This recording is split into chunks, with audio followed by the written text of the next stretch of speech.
اعوذ باللہ من الشیطان الرجیم، بسم اللہ الرحمن الرحیم۔ ناظرین محترم السلام علیکم، میں ہوں آپ کا میزبان محمد رئیس احمد۔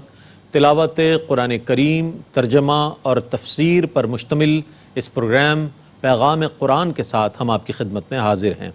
الحمدللہ آج 21ویں پارے کی سورہ روم کی آیت 28 سے تلاوت کا آغاز ہوگا۔ ہمارے ساتھ موجود ہیں ملک ممتاز و معروف قاری نعمان نعیمی صاحب۔ السلام علیکم ورحمۃ اللہ وبرکاتہ۔ وعلیکم السلام۔ اور تفسیر کے لیے موجود ہیں ممتاز و معروف عالم دین حضرت علامہ مفتی محمد اسماعیل نورانی صاحب۔ السلام علیکم ورحمۃ اللہ وبرکاتہ۔ وعلیکم السلام ورحمۃ اللہ وبرکاتہ۔ آئیے تلاوت کلام الرحمن کا آغاز کرتے ہیں۔ قاری نعمان نعیمی تلاوت فرمائیں گے۔ اعوذ باللہ من الشیطان الرجیم، بسم اللہ الرحمن الرحیم۔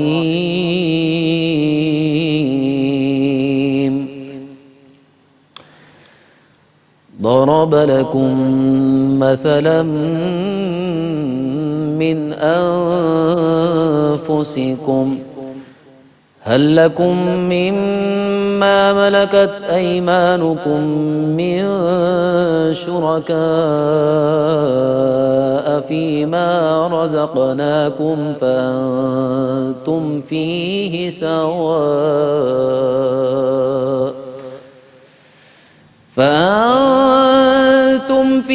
سواء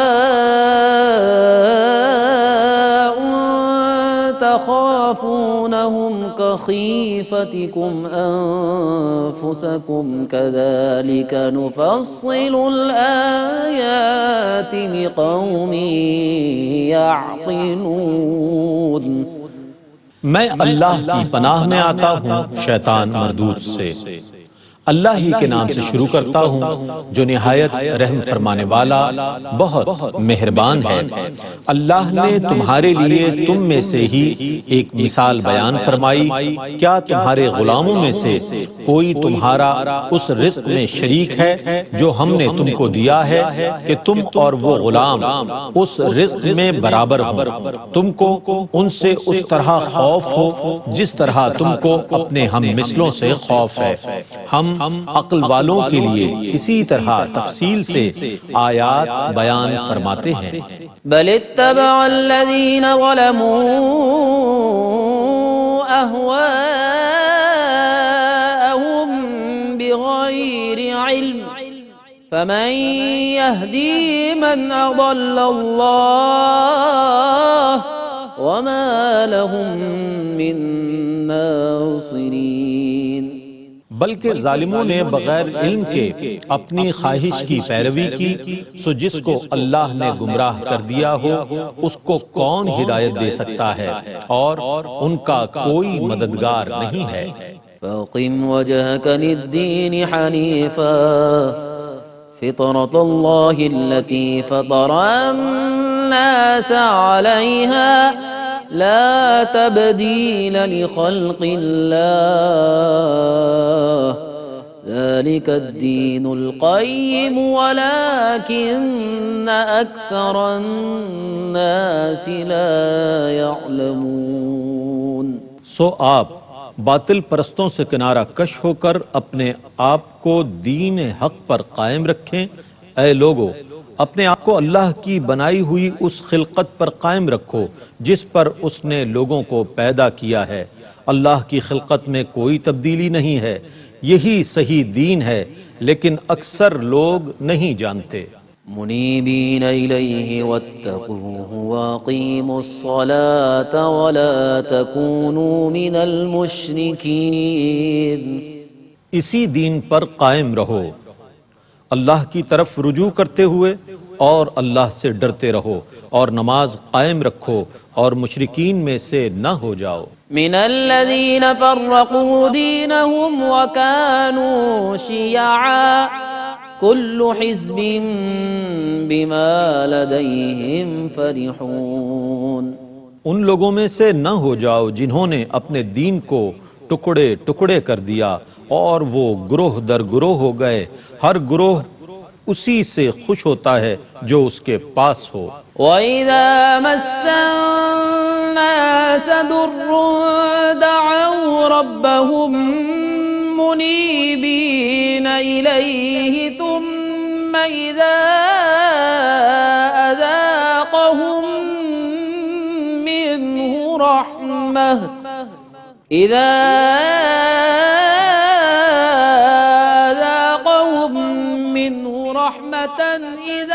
فريق منهم بربهم يشركون. اور جب لوگوں کو کوئی تکلیف پہنچتی ہے تو وہ اپنے رب کی طرف رجوع کرتے ہوئے اس کو پکارتے ہیں، پھر جب وہ اپنی طرف سے ان کو رحمت کا ذائقہ چکھاتا ہے تو ان میں سے ایک گروہ اسی وقت اپنے رب کے ساتھ شرک کرنے لگتا ہے، ليكفروا بما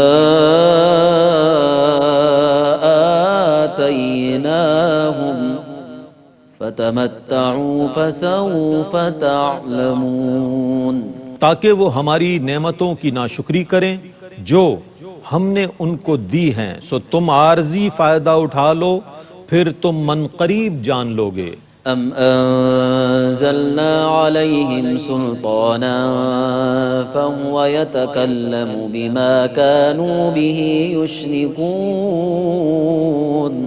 کیا ہم نے ان پر کوئی ایسی دلیل نازل کی ہے جو ان کے شرک کی تصدیق کرتی ہے؟ وَإِذَا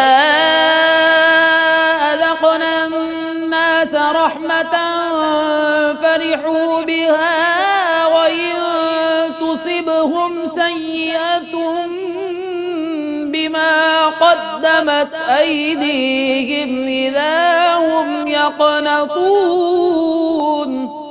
اور جب ہم لوگوں کو رحمت کا مزہ چکھاتے ہیں تو وہ اس سے خوش ہوتے ہیں، اور جب ان کے پہلے سے کیے ہوئے برے کاموں کی وجہ سے ان پر کوئی مصیبت آتی ہے تو وہ مایوس ہو جاتے ہیں. اولم يروا ان اللہ يبسط الرزق لمن يشاء ويقدر ان فی ذلک لآیات لقوم یؤمنون. کیا انہوں نے یہ نہیں دیکھا کہ اللہ جس کے لیے چاہتا ہے رزق کشادہ کر دیتا ہے اور جس کے لیے چاہتا ہے رزق تنگ کر دیتا ہے؟ بے شک اس میں ایمان والوں کے لیے ضرور نشانیاں ہیں. فآت ذا القربى حقه والمسكين وابن السبيل ذلك خير للذين يريدون وجه الله وأولئك هم المفلحون.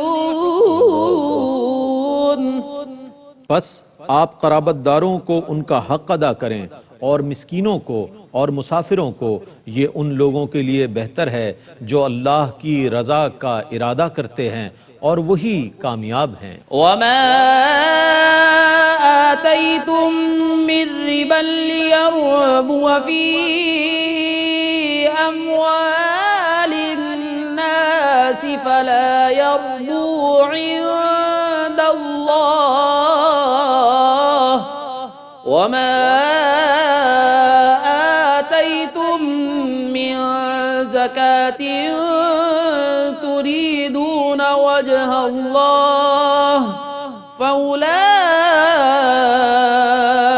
هم المضعفون. اور تم جو مال سود لینے کے لیے دیتے ہو تاکہ وہ لوگوں کے مال میں شامل ہو کر بڑھتا رہے تو وہ اللہ کے نزدیک نہیں بڑھتا، اور تم اللہ کی رضا جوئی کے لیے جو زکوٰۃ دیتے ہو تو وہی لوگ اپنا مال بڑھانے والے ہیں. اللہ الذی خلقکم ثم رزقکم ثم یمیتکم ثم یحییکم هل من شرکائکم من یفعل من ذلکم من شیء سبحانہ وتعالی عما یشرکون. اللہ ہی نے تم کو پیدا کیا، پھر تم کو رزق دیا، پھر تم کو موت دے گا، پھر تمہیں زندہ کرے گا، کیا تمہارے بنائے ہوئے شریکوں میں سے کوئی ایسا ہے جو ان کاموں میں سے کوئی کام کر سکے؟ اللہ ان تمام چیزوں سے پاک اور بلند ہے جن کو وہ اس کا شریک قرار دیتے ہیں۔ ظهر الفساد في البر والبحر بما كسبت أيدي الناس ليذيقهم بعض الذي عملوا لعلهم يرجعون۔ خشکی اور تری میں لوگوں کے ہاتھوں سے کی ہوئی بدعمالیوں کے باعث فساد پھیل گیا تاکہ اللہ انہیں ان کے بعض کرتوتوں کا مزہ چکھائے، شاید وہ باز آ جائیں۔ قل سيروا في الأرض فانظروا كيف كان عاقبة الذين من قبل كان أكثرهم مشركين۔ آپ کہیے تم زمین میں سفر کر کے دیکھو کہ پہلے لوگوں کا کیا انجام ہوا جن میں سے اکثر مشرک تھے۔ فَأَقِمْ وَجْهَكَ لِلدِّينِ الْقَيِّمِ مِنْ قَبْلِ أَنْ يَأْتِيَ يَوْمٌ لَا مَرَدَّ لَهُ مِنَ اللَّهِ يَوْمَئِذٍ يَصَّدَّعُونَ۔ آپ اپنا رخ دین مستقیم ہی کی طرف رکھیں اس سے پہلے کہ وہ دن آئے جو اللہ کی طرف سے ٹالا نہیں جائے گا، اس دن سب لوگ متفرق ہو جائیں گے۔ من كفر فعليه كفره ومن عمل صالحا فلأنفسهم يمهدون۔ جس نے کفر کیا اس کے کفر کا وبال اسی پر ہوگا، اور جن لوگوں نے نیک کام کیے تو وہ اپنے ہی لیے جنت کو تیار کر رہے ہیں۔ ليجزي الذين آمنوا وعملوا الصالحات من فضله إنه لا يحب الكافرين۔ تاکہ اللہ اپنے فضل سے ان لوگوں کو جزا دے جو ایمان لائے اور انہوں نے نیک کام کیے، بے شک وہ کافروں کو دوست نہیں رکھتا۔ ومن آیاته أن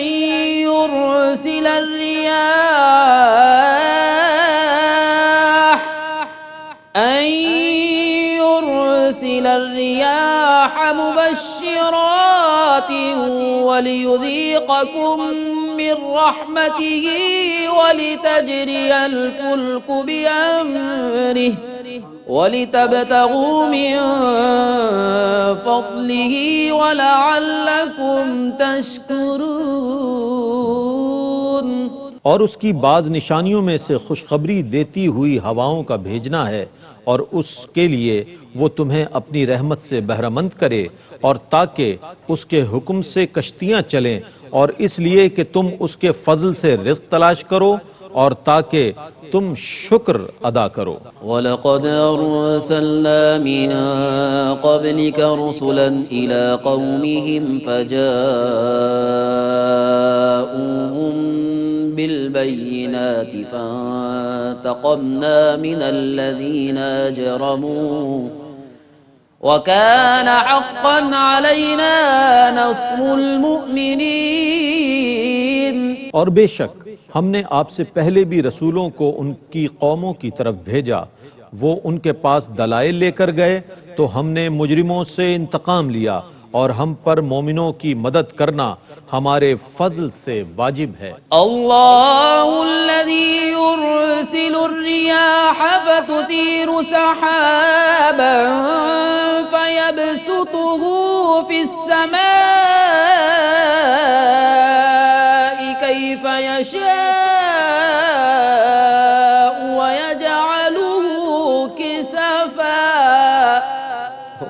وَيَجْعَلُهُ كِسَفًا فَتَرَى الْوَدْقَ يَخْرُجُ مِنْ خِلَالِهِ فَإِذَا أَصَابَ بِهِ مَنْ يَشَاءُ مِنْ عِبَادِهِ إِذَا هُمْ يَسْتَبْشِرُونَ۔ اللہ ہی ہے جو ہواؤں کو بھیجتا ہے تو وہ بادل کو اٹھاتی ہیں، پھر وہ اس بادل کو جس طرح چاہتا ہے آسمان میں پھیلا دیتا ہے اور وہ اس کے ٹکڑے ٹکڑے کر دیتا ہے، پھر تم دیکھتے ہو کہ اس کے درمیان سے پانی نکلتا ہے، پھر وہ اپنے بندوں میں سے جن کو چاہتا ہے ان تک وہ پانی پہنچا دیتا ہے تو وہ خوش ہو جاتے ہیں۔ وَإِن كَانُوا مِن قَبْلِ أَن يُنَزَّلَ عَلَيْهِم مِّن قَبْلِهِ لَمُبْلِسِينَ، اور بے شک وہ اس پانی کے نازل کیے جانے سے پہلے ضرور مایوس تھے۔ فانظر إلى آثار رحمة الله كيف يحيي الأرض بعد موتها إن ذلك لمحيي الموتى وهو على كل شيء قدير۔ پس اللہ کی رحمت کی نشانیوں کو دیکھو کہ وہ کس طرح زمین کو اس کے مردہ ہونے کے بعد زندہ کرتا ہے، بے شک وہی مردوں کو زندہ کرنے والا ہے اور وہ ہر چیز پر قادر ہے۔ وَلَئِنْ أَرْسَلْنَا رِيحًا فَرَأَوْهُ مُصْفَرًّا لَظَلُّوا مِن بَعْدِهِ يَكْفُرُونَ، اور اگر ہم تیز ہوا بھیج دیں پھر وہ اپنی کھیتیوں کو زرد پائیں تو وہ ضرور اس کے بعد ناشکری کریں گے۔ فإنك لا تسمع الموتى ولا تسمع الصم الدعاء إذا ولوا مدبرين۔ پس بے شک آپ مردوں کو نہیں سناتے اور نہ آپ بہروں کو پکار سناتے ہیں جب وہ بہرے پیٹ موڑ کر جا رہے ہوں۔ وما أنت بهاد العمي عن ضلالتهم إن تسمع إلا من يؤمن بآياتنا فهم مسلمون۔ اور نہ آپ اندھوں کو ان کی گمراہی سے ہدایت دینے والے ہیں، آپ صرف انہی کو سناتے ہیں جو ہماری آیتوں پر ایمان لاتے ہیں، سو وہی مسلمان ہیں۔ اللہ الذي خلقكم من ضعف ثم جعل من بعد ضعف قوة ثم جعل من بعد قوة ضعفا وشيبة يخلق ما يشاء وهو العليم القدير۔ اللہ ہی ہے جس نے تمہیں کمزوری کی حالت میں پیدا کیا، پھر اس کمزوری کے بعد قوت دی، پھر اس قوت کے بعد ضعف اور بڑھاپا طاری کیا، وہ جو چاہتا ہے پیدا فرماتا ہے اور وہ بہت علم والا بے حد قدرت والا ہے۔ وَيَوْمَ تَقُومُ السَّاعَةُ يُقْسِمُ الْمُجْرِمُونَ مَا لَبِثُوا غَيْرَ سَاعَةٍ كَذَلِكَ كَانُوا يُؤْفَكُونَ۔ اور جس دن قیامت قائم ہوگی مجرم قسم کھا کر کہیں گے ہم صرف ایک ساعت ٹھہرے تھے، وہ اسی طرح بھٹکتے رہے۔ وقال الذين أوتوا العلم والإيمان لقد لبثتم في كتاب الله إلى يوم البعث فهذا يوم البعث ولكنكم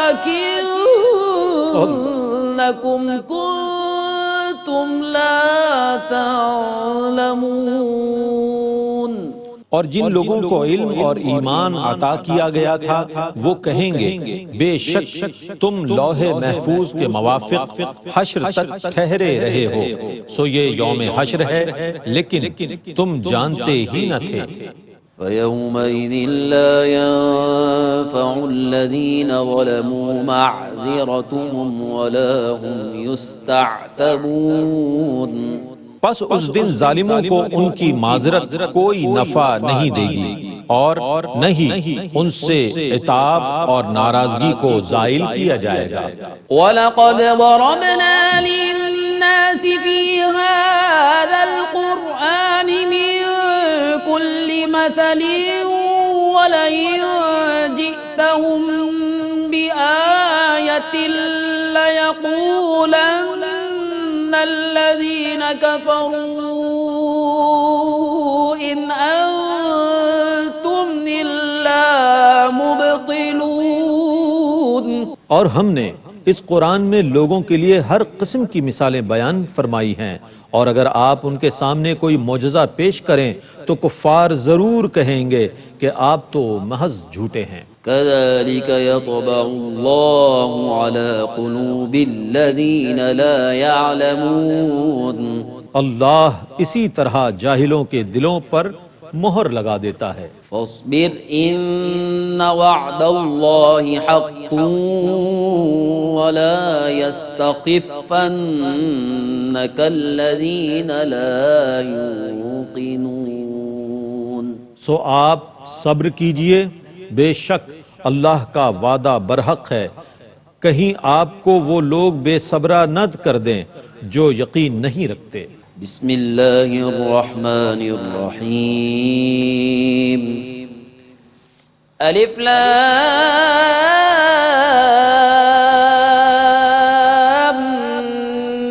میم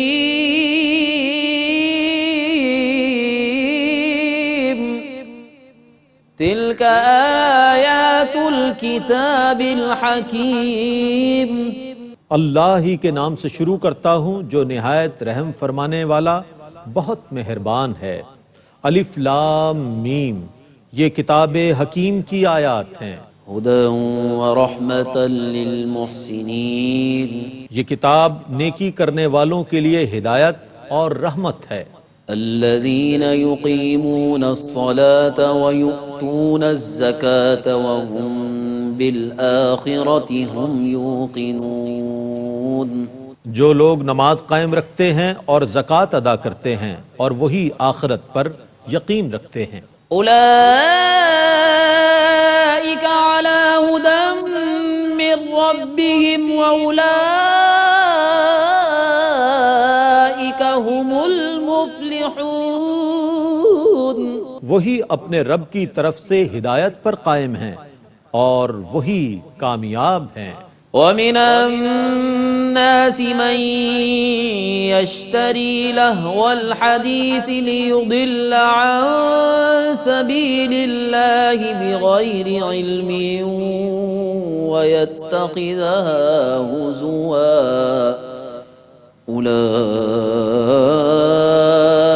أولئك لهم عذاب مهين۔ اور بعض لوگ غافل کرنے والی کہانیاں خریدتے ہیں تاکہ بغیر علم کے لوگوں کو اللہ کے راستے سے بہکائیں اور اس کا مذاق اڑائیں، انہی لوگوں کے لیے ذلت والا عذاب ہے۔ وَإِذَا تُتْلَى عَلَيْهِ آيَاتُنَا وَلَّى مُسْتَكْبِرًا كَأَن لَّمْ يَسْمَعْهَا كَأَنَّ فِي أُذُنَيْهِ وَقْرًا فَبَشِّرْهُ بِعَذَابٍ أَلِيمٍ۔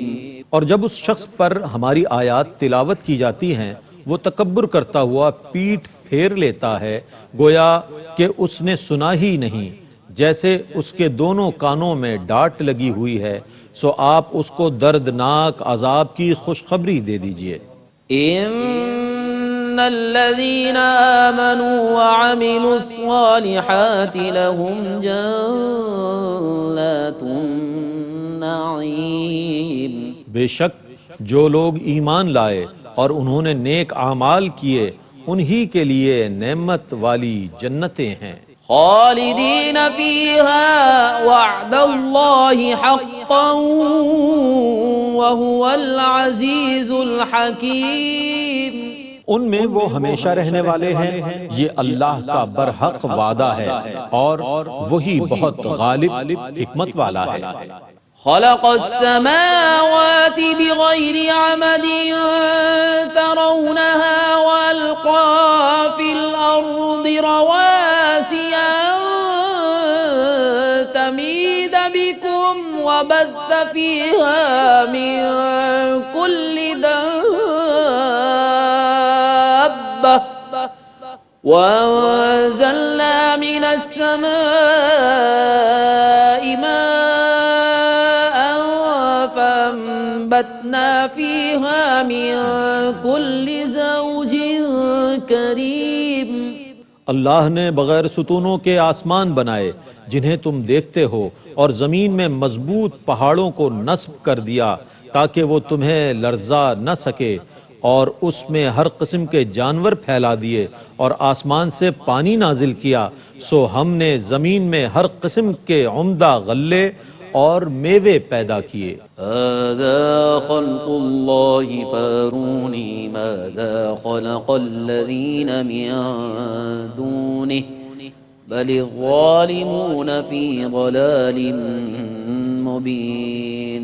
یہ ہے اللہ کا پیدا کیا ہوا، پس مجھے وہ دکھاؤ جو اللہ کے ماں سوا دوسروں نے پیدا کیا ہے، بلکہ ظالم کھلی گمراہی میں ہیں. وَلَقَدْ آتَيْنَا لُقْمَانَ الْحِكْمَةَ أَنِ اشْكُرْ لِلَّهِ وَمَنْ يَشْكُرْ فَإِنَّمَا يَشْكُرُ لِنَفْسِهِ وَمَنْ كَفَرَ فَإِنَّ اللَّهَ غَنِيٌّ حَمِيدٌ. اور بے شک ہم نے لقمان کو حکمت عطا فرمائی کہ تم اللہ کا شکر ادا کرو، اور جو شکر ادا کرتا ہے وہ اپنے ہی فائدے کے لیے شکر ادا کرتا ہے، اور جو ناشکری کرتا ہے تو اللہ بے نیاز ہے، حمد کیا ہوا ہے. وَإِذْ قَالَ لُقْمَانُ لِابْنِهِ وَهُوَ يَعِظُهُ يَا بُنَيَّ لَا تُشْرِكْ بِاللَّهِ إِنَّ الشِّرْكَ لَظُلْمٌ عَظِيمٌ. اور جب لقمان نے اپنے بیٹے کو نصیحت کرتے ہوئے کہا، اے میرے پیارے بیٹے، اللہ کے ساتھ شرک نہ کرنا، بے شک شرک کرنا ضرور سب سے بڑا ظلم ہے.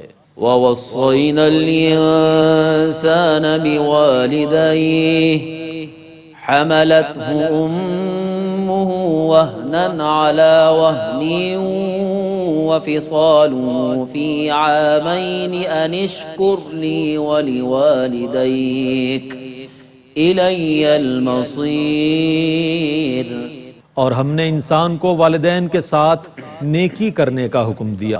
اس کی ماں نے کمزوری پر کمزوری برداشت کرتے ہوئے اس کو پیٹ میں رکھا، اور اس کا دودھ چھڑانا 2 برس میں ہے، اور یہ کہ تو میرا شکر ادا کر اور اپنے والدین کا، تو نے میری ہی طرف لوٹنا ہے. وَإِن جَاهَدَاكَ عَلَىٰ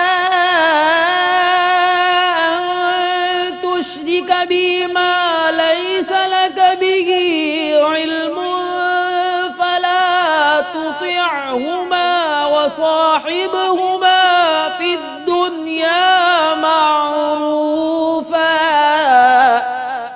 وَاتَّبِعْ سَبِيلَ مَنْ أَنَابَ إِلَيَّ ثُمَّ إِلَيَّ مَرْجِعُكُمْ فَأُنَبِّئُكُمْ بِمَا كُنتُمْ تَعْمَلُونَ. اور اگر وہ تجھ پہ یہ دباؤ ڈالیں کہ تو میرے ساتھ اس کو شریک قرار دے جس کا تجھے علم نہیں ہے، تو ان کی اطاعت نہ کرنا، اور دنیا میں ان کے ساتھ نیک سلوک کرنا، اور اس کے طریقے کی پیروی کرنا جس نے میری طرف رجوع کیا ہو. پھر تم سب نے میری ہی طرف لوٹنا ہے، سو میں تم کو ان کاموں کی خبر دوں گا جو تم کرتے تھے. يا بني إنها إن تق مثقال حبة من خردل فتكن في صخرة إن تك مثقال حبة من خردل فتكن في صخرة أو في السماوات أو في الأرض يأت بها الله إن اللہ لطیف خبیر۔ لقمان نے کہا اے میرے پیارے بیٹے اگر ایک رائی کا دانہ کسی چٹان میں ہو یا آسمانوں میں یا زمینوں میں تو اللہ اس کو لے آئے گا، بے شک اللہ ہر باریکی کا جاننے والا، ہر چیز کی خبر رکھنے والا ہے۔ يا بني أقم الصلاة وأمر بالمعروف وانه عن المنكر واصبر على ما أصابك إن ذلك من عزم الأمور۔ اے میرے پیارے بیٹے تم نماز کو قائم رکھنا اور نیکی کا حکم دینا اور برائی سے روکنا اور تم کو جو مصیبت پہنچے اس پر صبر کرنا، بے شک یہ بڑی ہمت کے کام ہیں۔ ولا تصعر خدك للناس ولا تمش في الأرض مرحا إن الله لا يحب كل مختال فخور۔ اور لوگوں سے تکبر کے ساتھ اپنا چہرہ نہ پھیرنا اور نہ زمین میں اکڑتے ہوئے چلنا، بے شک اللہ کسی اکڑنے والے متکبر کو پسند نہیں کرتا۔ وَاقْصِدْ فِي مَشْيِكَ وَاغْضُضْ مِن صَوْتِكَ إِنَّ أَنكَرَ الْأَصْوَاتِ لَصَوْتُ الْحَمِيرِ۔ اور اپنی رفتار درمیانہ رکھنا اور اپنی آواز پست رکھنا، بے شک تمام آوازوں میں سب سے بری آواز گدھے کی ہے۔ ناظرین گرامی، قرآن کریم کی آیات اور اس کا ترجمہ آپ نے ملاحظہ فرمایا۔ آئیے تفسیر کے لیے ہم درخواست کریں گے حضرت علامہ مفتی محمد اسماعیل نورانی صاحب سے کہ جو آیات تلاوت کی گئیں، جن کا ترجمہ پیش کیا گیا، اس کی تفسیر بیان فرمائیں۔ بہت شکریہ۔ بسم اللہ الرحمن الرحیم۔ الحمدللہ آج کے پروگرام میں 21ویں پارے کے 7ویں رکوع سے 11ویں رکوع تک کی تلاوت کی گئی ہے، اور اس میں سے 7ویں رکوع سے 9ویں رکوع تک سورۃ الروم کا تسلسل ہے، اور اس کے بعد پھر 10ویں رکوع سے سورہ لقمان کا آغاز ہوا ہے، جس کے 2 رکوع آج تلاوت کیے گئے ہیں۔ اور یقیناً جس طریقے سے ہم نے گزشتہ پروگرام میں رکوع کے حساب سے مختلف قرآن مجید کے مضامین اختصار کے ساتھ آپ کے سامنے بیان کیے ہیں، تو اسی طرز پر اگر ہم ایک نظر ڈالیں قرآن کریم کے ان مضامین پر، یقیناً بہت کچھ ہمیں سیکھنے کو ملتا ہے، اور اندازہ ہوتا ہے کہ قرآن کریم اختصار کے ساتھ کن کن مضامین کی طرف اشارہ فرماتا ہے، اور پھر ان میں سے کن کن باتوں کی قرآن تفصیل بیان فرماتا ہے۔ 7واں رکوع 21ویں پارے کا جب ہم اس کے اوپر ایک نظر کرتے ہیں تو ہمیں نظر آتا ہے آغاز میں کہ اللہ رب العزت نے سب سے پہلے اس میں ایک مثال بیان فرمائی ہے کفار و مشرکین کی روزمرہ زندگی کی، کہ وہ بہت آزادی کے ساتھ اللہ رب العزت کے ساتھ اپنے بتوں کو شریک کرتے تھے۔ تو رب کریم نے انہیں توجہ دلائی ہے کہ جو تمہارے اپنے غلام ہوتے ہیں، جو تمہارے اپنے نوکر چاکر ہیں، کیا کبھی تم نے سوچا کہ انہیں اپنے رزق میں تم برابر کا حصے دار بنا لو، برابر کا شریک بنا لو؟ یقیناً تم اسے ناپسند کرو گے۔ تو فرمایا گیا ہے، سوچنے کی دعوت دی گئی ہے کہ جب تم اپنے غلاموں کو اپنے ساتھ برابری کی بنیاد پر شریک نہیں ٹھہراتے، انہیں تم اپنے برابر نہیں لاتے اور اس کو گوارا نہیں کرتے، تو کس قدر افسوس کا مقام ہے کہ وہ اللہ رب العزت کہ جو تمام عالمین کا خالق و خلاق ہے، اس کے ساتھ تم اپنے ان بتوں کو شریک ٹھہراتے ہو کہ جو بے زبان اور بے جان ہیں۔ یہ رب العزت نے ایک مثال دے کر توجہ دلائی ہے کہ انسان اپنی روزمرہ زندگی کے معمولات میں غور کرے اور پھر اپنے عمل میں غور کرے کہ وہ رب کے ساتھ کس طرح بے سوچے سمجھے وہ دوسروں کو شریک کرتا رہتا ہے۔ پھر اس کے بعد اسی رکوع میں دین اسلام کے دین فطرت ہونے کو بیان فرمایا کہ دین ہماری فطرت سے کتنے قریب ہے، فطرت کا عکاس ہے، چاہے ہماری اخلاقیات ہوں، ہمارا معاش ہو، ہماری معیشت ہو، ہماری روزمرہ زندگی کے مختلف نجی معاملات ہوں، اجتماعی امور ہوں، اس دین میں ہر شعبے کی تعلیمات اور ہر شعبے میں رہنمائی موجود ہے، تو اس لیے اس پر قائم رہنے کا حکم دیا گیا ہے۔ پھر اس کے ساتھ ساتھ خواہشات کی پیروی کی وجہ سے لوگوں میں جو انتشار بڑھتا ہے، یعنی یہ گویا قرآن کا یہ بھی ایک میسج ہے کہ لوگوں میں جو انتشار بڑھتا ہے وہ دراصل انسان کی اپنی خواہشات کی وجہ سے، اور اسی کو علماء نے یوں بیان فرمایا کہ اختلاف اور مخالفت یا انتشار میں فرق ہے۔ اختلاف جو ہے اس کو رحمت قرار دیا گیا ہے، وہ دلیل کی بنیاد پر ہوتا ہے، علم کی بنیاد پر ہوتا ہے، اس میں کوئی ممانعت نہیں، لیکن جو انتشار ہے جو محض خواہشات کی بنیاد پر ہے اس کی ممانعت فرمائی گئی ہے۔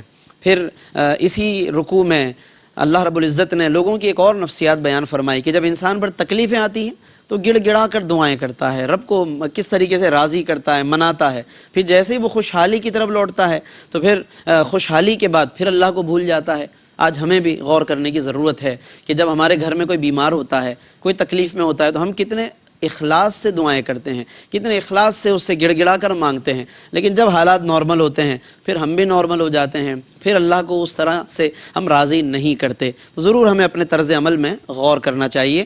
کئی آیتیں ہیں کہ جن کے مخاطبین کفار ہیں، لیکن صوفیہ کا طرز یہ رہا، صوفیہ کا طریقہ یہ رہا کہ وہ ان آیات کو اپنے اوپر منطبق کرتے ہیں، اپنے آپ کو ان آیات پر پیش کرتے ہیں اور پھر اللہ کی بارگاہ میں گڑ گڑاتے ہیں اور وہ رویا کرتے ہیں۔ پھر رب العزت نے اسی میں رزق کی کشادگی اور رزق کی تنگی کو بیان فرمایا کہ یہ دونوں باتیں ہماری حکمتوں سے خالی نہیں ہیں، تمہارے لیے رزق کو بھی ہم نے کشادہ فرمایا، کبھی ہم اس رزق میں تنگی بھی پیدا کرتے ہیں، لیکن دونوں کیفیتوں میں تمہیں ہماری ہی طرف دیکھنا چاہیے کہ ہم خالق ہیں، ہم رازق ہیں، اور ہم نے تمہارے لیے ان دونوں کیفیات میں بے شمار حکمتیں پیدا فرمائی ہیں۔ پھر اللہ رب العزت نے اسی کے ساتھ اسی سورۃ الروم کی آیت 38 میں رشتہ داروں، مساکین اور مسافرین کے حقوق ادا کرنے کا حکم فرمایا، فآت ذی القربى حقہ والمسکین وابن السبیل، کہ ان کے حقوق ادا کرو۔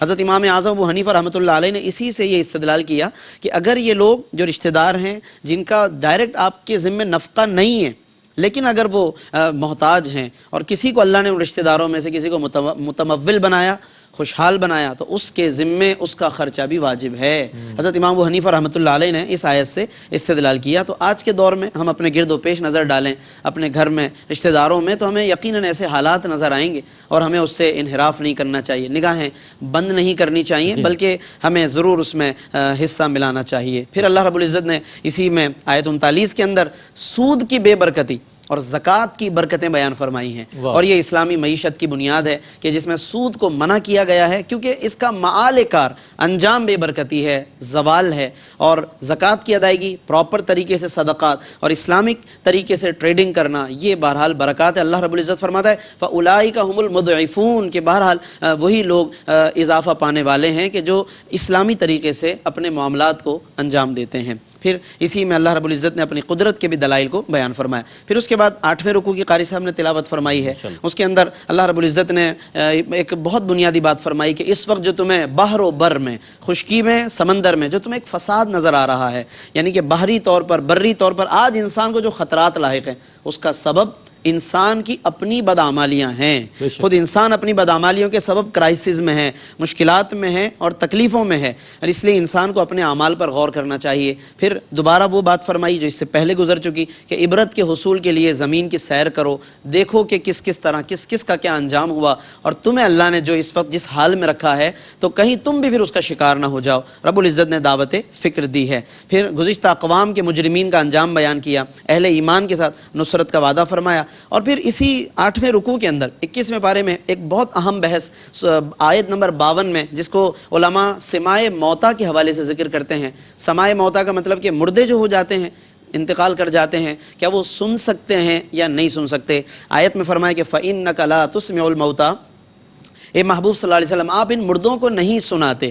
اس سے پھر ایک بحث پیدا ہوئی علماء کے درمیان کہ جو مردے ہیں وہ سنتے ہیں یا نہیں سنتے۔ بہرحال اس پر علماء کا اتفاق ہے کہ اس آیت میں اسماع یعنی سنانے کی نفی کی گئی، سنانے سے منع کیا گیا لیکن سننے کی نفی نہیں کی گئی، یعنی ان کا سننا ثابت ہے۔ اور یہاں پر پھر مردوں سے مراد بھی وہ مردے نہیں کہ جو مر جائیں، بلکہ اس سے کفار مراد ہے، جن کے دل مر جاتے ہیں، ان کا کفر مراد ہے کہ کفر ایک سب سے بڑی موت ہے کہ جو انسان کی روح کی موت ہوتی ہے، اور وہ یہاں پر مراد لی گئی ہے۔ اور اس پر علماء نے پھر مختلف اقوال بھی بیان فرمائے ہیں۔ چنانچہ شارح بخاری سید انور شاہ کشمیری فیض الباری شرح بخاری کے اندر سماع موتیٰ پر بحث کرتے ہوئے لکھتے ہیں کہ والاحادیث فی سمع الاموات قد بلغت مبلغ التواتر، کہ سماع موتیٰ کے بارے میں حدیثیں تواتر تک پہنچی ہوئی ہیں۔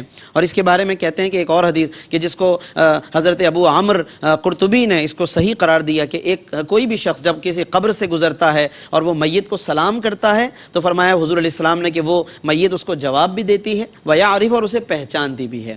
اور ان کان یعرفو فی الدنیا، اگر وہ دنیا میں پہچان ہو، تو اس سے سلام کا جواب دینے کے اس جملے سے یہ بات واضح ہے کہ سماع موتیٰ کے متعلق ہمارا کیا عقیدہ ہونا چاہیے۔ اور بھی اس پر امام جلال الدین سیوطی کے اشعار بھی ہیں، سماع موتیٰ کلام الخلق کاتبتاً قد صح فیہا لنا الاثار بالکتب، کہ میت کا لوگوں کے کلام کو سننا صحیح دلائل سے ثابت ہے۔ پھر انہوں نے جن دلائل میں نفی آئی ان کے صحیح محامل بیان فرمائے ہیں۔ پھر اس کے ساتھ ساتھ اسی رکوع کے اندر آخر میں وما انت بہاد العمی عن ضلالتہم فرما کر اللہ رب العزت نے آقائے دو عالم صلی اللہ علیہ وسلم سے ایک خاص معنی میں ہدایت کی نفی فرمائی ہے، لیکن اس سے مراد علماء نے یہی لیا کہ ہدایت کا ایک مطلب راستہ دکھانا ہے اور ایک اس کا مطلب ہوتا ہے مطلوب تک پہنچا دینا۔ تو جن آیات میں قرآن میں یہ آیا نبی صلی اللہ علیہ وسلم سے ہدایت کی نفی کی گئی تو اس سے مراد ہے کہ مطلوب تک پہنچانا حضور کی ذمہ داری نہیں، حضور کا کام راستہ دکھا دینا ہے، پھر چلنا یہ بہرحال اللہ تبارک و تعالیٰ کی جانب سے مقرر کیا گیا ہے۔ اور اسی لیے ایک مقام پر قرآن ہدایت کی نسبت بھی کرتا ہے حضور علیہ السلام کی طرف، فرمایا وَإِنَّكَ لَتَهْدِي إِلَىٰ صِرَاطٍ مُسْتَقِيمٍ۔ سورۃ الشورى کے اختتام پر اے محبوب آپ ضرور ہدایت دیتے ہیں لوگوں کو، تو ہادی قرار دیا گیا قرآن کریم میں۔ تو جب دو طرح کی آیتیں ہوں تو اس میں ہمیں تطبیق کا راستہ اختیار کرنا چاہیے۔ پھر اس کے بعد 9ویں رکوع کی قاری صاحب نے تلاوت فرمائی، اس میں ابتدا میں اللہ رب العزت نے انسان کی جو پیدائشی مختلف تغیرات ہیں، جسمانی کیفیات ہیں، وہ بیان فرمائی کہ انسان کو شروع میں ضعف طاری تھا، کمزوری تھی، پھر قوت آئی، پھر دوبارہ ضعف اور بڑھاپے کی طرف انسان لوٹتا ہے۔ اس سے یہ گویا کہ اشارہ دیا گیا کہ دراصل اللہ ہی قادر و قیوم ہے۔ اگر انسان کی قدرت ہوتی تو وہ کبھی اپنے لیے ضعف کو قبول نہ کرتا، پھر وہ ہمیشہ طاقتور رہتا، لیکن رب پہلے ضعف پھر قوت پھر ضعف کی طرف لے جاتا ہے، بڑھاپے کی طرف لے جاتا ہے۔ رب کی قدرت پر اس سے استدلال کرنا چاہیے۔ پھر اس کے بعد مزید آگے آیات ہیں، آگے جا کر آیت 57 میں اللہ رب العزت نے قیامت کا ایک منظر بیان فرمایا، جس میں فرمایا کہ لوگوں کو اس دن کوئی معذرت کام نہیں آئے گی۔ آج ہم معذرتیں کر لیتے ہیں، لیکن اگر ہم نے یہ سوچا کہ اسی طرح کا رویہ ہم قیامت کے دن بھی اختیار کر لیں گے، کوئی معذرت کام آئے گی؟ فرمایا فَيَوْمَئِذٍ لَا يَنْفَعُ الَّذِينَ ظَلَمُوا مَعْذِرَتُهُمْ، اس دن ظالموں کو کوئی معذرت کام نہیں آئے گی۔ آج سوچنے کا اللہ نے موقع دیا تو ضرور اس موقع سے فائدہ اٹھانا چاہیے۔ پھر اختتام پر یعنی اسی رکوع کے اختتام پر اور ساتھ ساتھ سورۃ الروم کا بھی اختتام ہے، رب کریم نے آقائے دو عالم صلی اللہ علیہ وسلم کو صبر کی تلقین فرمائی۔ کفار کے اعتراضات، طعن و تشنیع پر آپ صبر کیجئے، استقامت کے ساتھ اپنا کام جاری رکھیے۔ اور اس میں تمام اہل اسلام کے لیے یہ دعوت ہے کہ وہ صبر اور استقامت کے ساتھ چلتے رہیں۔ اور پھر فرمایا کہ وَلَا يَسْتَخِفَّنَّكَ الَّذِينَ لَا يُوقِنُونَ، جو غیر یقینی کیفیت کے حاملین ہیں، اے اہل ایمان وہ تمہیں نہ پھسلا دیں راہ حق سے۔ چنانچہ آج طرح طرح کے اعتراضات کا سامنا ہے، لوگ کنفیوژن کریٹ کرتے ہیں، خدشات پیدا کرتے ہیں، سوشل میڈیا پر طرح طرح کے اعتراضات کرتے ہیں۔ اللہ رب العزت نے اصول بتا دیا کہ جب تمہیں جو اللہ نے دین مذہب عطا کیا وہ یقین پر مشتمل ہے تو اعتراضات اور خدشات کی پیروی نہ کرو، کیونکہ اس میں غیر یقینی کیفیت ہے اور وہ چاہتے یہی ہیں کہ تمہیں راہ حق سے ہٹا دیں، تو تمہیں آقائے دو عالم صلی اللہ علیہ وسلم کی پیروی کرنی چاہیے۔ اس کے بعد پھر مزید 2 رکوع کی تلاوت کی گئی، ایک 10ویں رکوع کی اور ایک 11ویں رکوع کی۔ 10ویں رکوع میں جہاں سے سورہ لقمان کا آغاز ہے، مکی صورت ہے، 31 نمبر صورت ہے اور آیتیں کل اس میں 34 ہے اور 4 رکوع ہیں، جن میں سے آج کے اس پروگرام میں 2 رکوع تلاوت کیے گئے سورہ لقمان سے۔ 10ویں رکوع میں ابتدا میں قرآن مجید نے یہ ارشاد فرمایا کہ قرآن کن کے لیے نفع بخش ہے؟ چنانچہ وہ کہ جو احسان کرنے والے حسن سلوک کرتے ہیں رب کے ساتھ بھی اور لوگوں کے ساتھ بھی، تو قرآن کا صحیح معنی میں نفع پھر وہی لوگ حاصل کر پاتے ہیں۔ خاص طور پر ایک اور اہم بحث آیت نمبر 6 میں سورہ لقمان لہو الحدیث کی مذمت کی گئی۔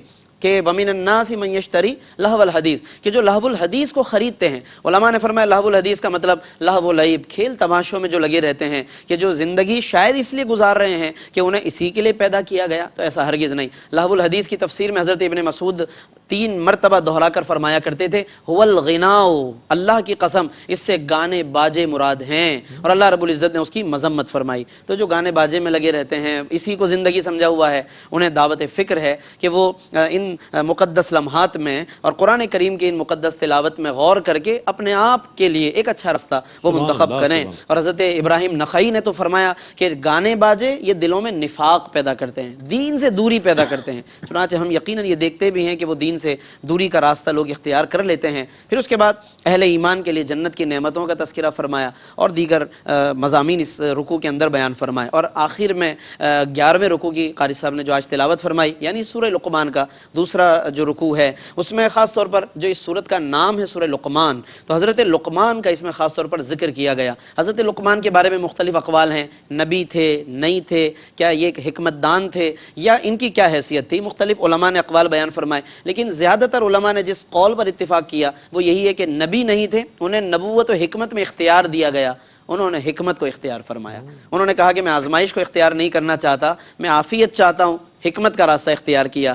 پھر ان کے بارے میں اقوال ہیں کہ یہ حضرت ایوب کے رشتہ داروں میں سے ہے، یا اور بھی دیگر اقوال ہیں، لیکن ایک بڑی اہم بات یہ ہے کہ اللہ رب العزت نے ایک ایسے شخص کو کہ جو بظاہر گمنام شخص تھے، یہ ان کی رنگت کے اعتبار سے بھی آتا ہے کہ ایک حبشی تھے یہ، اور کوئی ان کے اندر ایسے اوصاف اس وقت تک نہیں تھے، لیکن رب العزت کی طرف جب انہوں نے رجوع کیا، اللہ سے محبت کی، تو رب نے ایسی بلندی عطا فرمائی کہ قرآن میں ان کا ذکر شامل کر دیا، اور اب محراب و منبر میں ان کے قصیدے پڑھے جاتے ہیں سورہ لقمان کے طور پر، اور اللہ رب العزت نے انہیں وہ مقام عطا فرمایا۔ ایک روایت میں ہے کہ عبدن کثیر التفکر، یہ وہ بندے ہیں کہ جو بہت غور و فکر کرتے تھے، حسن الیقین، ان کا یقین بہت عمدہ تھا اللہ پر، احب اللہ تعالی و احبہ، انہوں نے اللہ سے محبت کی، اللہ نے ان سے محبت فرمائی، ومن علیہ بالحکمہ، اللہ نے ان پر حکمت نازل کر دی، وخیرہ، اور انہیں پھر اختیار دیا، جو اس سے پہلے ہم نے بات عرض کی۔ اچھا، حضرت حکیم لقمان کی جو نصیحتیں مشہور ہیں آج دنیا میں، تو وہ قرآن نے بھی ان میں سے بعض نصیحتوں کو یہاں پر ڈسکس کیا ہے، اور انہوں نے جو نصیحتیں بیان کی، قرآن ان کو بیان کرتا ہے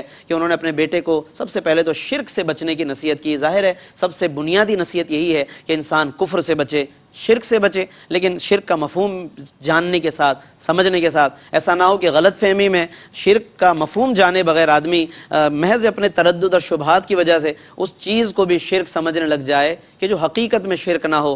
یہ تمییز بھی اور یہ صحیح معلومات کا ہونا بھی ضروری ہے۔ علماء نے فرمایا کہ جس چیز میں اللہ کے ساتھ کسی کو عبادت میں شریک ٹھہرایا جائے یا اللہ کی طرح واجب الوجود سمجھا جائے، وہاں پر شرک لازم آتا ہے، لیکن اگر کوئی کسی نبی یا ولی کو اللہ کی طرح عبادت کا لائق نہیں سمجھتا یا واجب الوجود نہیں مانتا، تو پھر اس میں کوئی شرک نہیں ہے اور نہ شرک کا حکم لگایا جا سکتا ہے۔ یہ علماء نے واضح طور پر ان تمام باتوں کو بیان فرمایا، اور اس کی تفصیل یقیناً اپنے اپنے مواقع پر علماء بیان فرماتے ہیں۔ حکیم لقمان نے اس کے ساتھ ساتھ اور بھی دیگر نصیحتیں فرمائی ہیں، جس میں انہوں نے کہا کہ اللہ کی قدرت کی طرف توجہ رکھو، اللہ کتنا قادر و قیوم ہے، اس کی طرف توجہ دلائی، اور یقیناً زندگی کا حاصل بھی یہی ہے کہ انسان اللہ سے محبت کرے، اللہ کا عرفان حاصل کرنے کی کوشش کرے۔ اور پھر اس کے ساتھ انہوں نے اقامت الصلاۃ، نماز قائم کرنے کا حکم فرمایا، امر بالمعروف، نیکی کا حکم دو، برائی سے منع کرو، مصیبتوں پر صبر کرو، تکبر سے کنارہ کرو، اور بے رخی لوگوں کے ساتھ نہ کرو، اکڑ کے نہ چلو،